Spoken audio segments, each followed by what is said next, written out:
Olá, meu caro amigo, minha cara amiga, como vai você? Tudo bem? Seguinte, eu passei aqui hoje para gravar uma dica especial sobre uma questão super atual de direito constitucional, mais precisamente controle de constitucionalidade. O que acontece? O Supremo Tribunal Federal sempre teve um entendimento acerca da ação direta de inconstitucionalidade por omissão, desde a Constituição de 88 até, mais precisamente, o mês de dezembro deste ano. É isso mesmo, acabamos de ter uma significativa e profunda mudança no tema. Muito bem, vamos entender como funciona. Primeiramente, é importante salientar que a gente teve a questão de mérito diz respeito a direito tributário e financeiro, que eu vou fazer aqui uma breve explicação. A Emenda Constitucional 42 de 2003 promoveu a chamada desoneração das exportações brasileiras, ou seja, para dar mais competitividade à indústria brasileira, entendeu-se por bem fazer com que os produtos brasileiros exportados, ou seja, vendidos para o exterior, não estariam sujeitos à incidência de tributos pelo governo brasileiro. E com isso, os produtos brasileiros no exterior se tornariam mais baratos e assim mais competitivos. Então isso foi feito pela Emenda 42 de 2003. Só que tem um detalhe aí. A Emenda 42 de 2003 reduziu, ou melhor, promoveu uma verdadeira imunidade tributária, não só em relação a tributos federais, mas também a tributos estaduais. E aí é que entra o ICMS, que é um tributo, né, o Imposto sobre Circulação de Mercadorias e Serviços, que é um tributo de competência dos estados, e este tributo foi retirado das exportações de produtos brasileiros, certo? Pois bem, consequência disso, os estados tiveram uma perda de arrecadação no ICMS de todos os produtos produzidos aqui no Brasil a serem vendidos no exterior, né? E agora, a Emenda 42 pensou nessa questão da perda de arrecadação pelos estados e aí trouxe uma solução paliativa no seguinte sentido. O artigo 91 do ADCT, Ato das Disposições Constitucionais Transitórias, determinou que a União deveria realizar uma partilha de recursos seus, da União, para os estados e o Distrito Federal, nos termos a serem fixados em uma lei complementar federal. Pois bem, esse dispositivo foi inserido na Constituição pela Emenda 42 de 2003, a mesma que trouxe a desoneração das exportações brasileiras. Pois bem, acontece que essa lei complementar queria definir os critérios para que a União repassasse recursos aos estados e Distrito Federal para, digamos que, mitigar esse impacto da perda de arrecadação pelos estados com o ICMS em virtude da desoneração das exportações, nunca foi editada. Isso mesmo, a emenda constitucional é de 2003, passados anos e anos, né? Estamos aí no final de 2016, 13 anos, nada foi feito. Portanto, os estados continuaram sofrendo essa perda de recursos em virtude da falta da lei complementar federal que traria recursos, traria repartição de recursos da União para os estados compensando essa perda financeira. Pois bem, então é nesse contexto que nós temos a matéria de fundo da questão.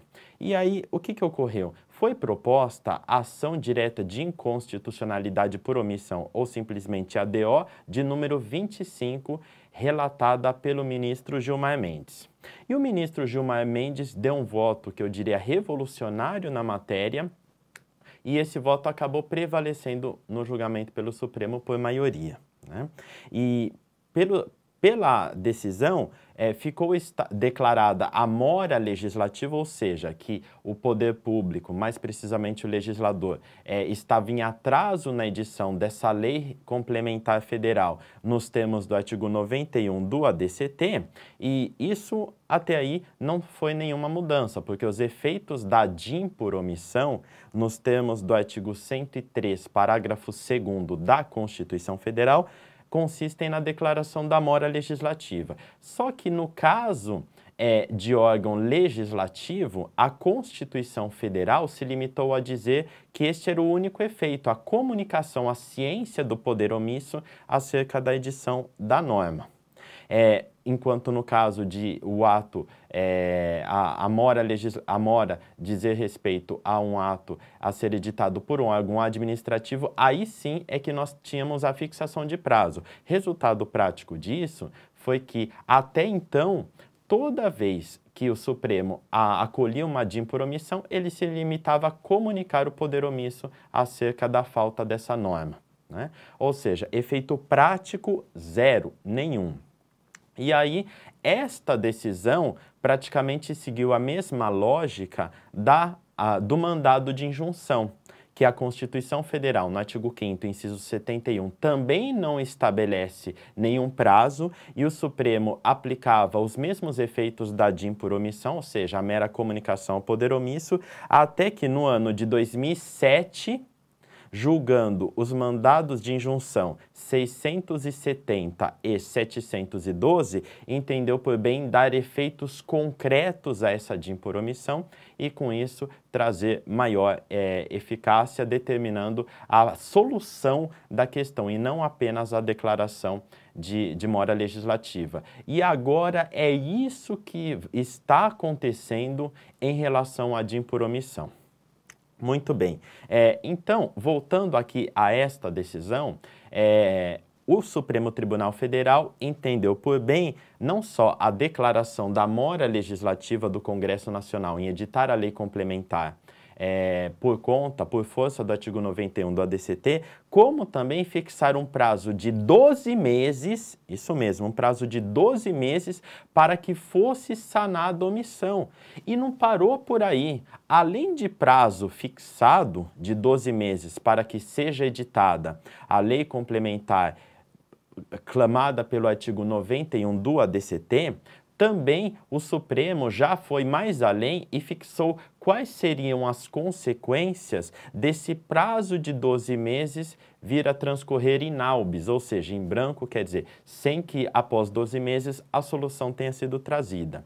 E aí passou o Supremo a estabelecer o seguinte, aqui nesse caso a decisão foi um pouco mais apertada, né? Nem todos os ministros concordaram, que o Tribunal de Contas da União iria fixar os valores anuais que a União deveria repassar aos estados e o Distrito Federal. Quer dizer, aquilo que deveria ser estabelecido em lei complementar, na falta dessa lei complementar no prazo de 12 meses, a incumbência seria transferida ao Tribunal de Contas da União para fixar os valores anuais, bem como proceder ao cálculo da cota-parte de cada ente federativo. Quer dizer, quanto cada estado e o Distrito Federal iria receber nessa repartição de recursos da União. E, mais do que isso, fixou ainda um dever para o Poder Legislativo, né, para os ministérios do governo federal incumbidos da elaboração da proposta orçamentária.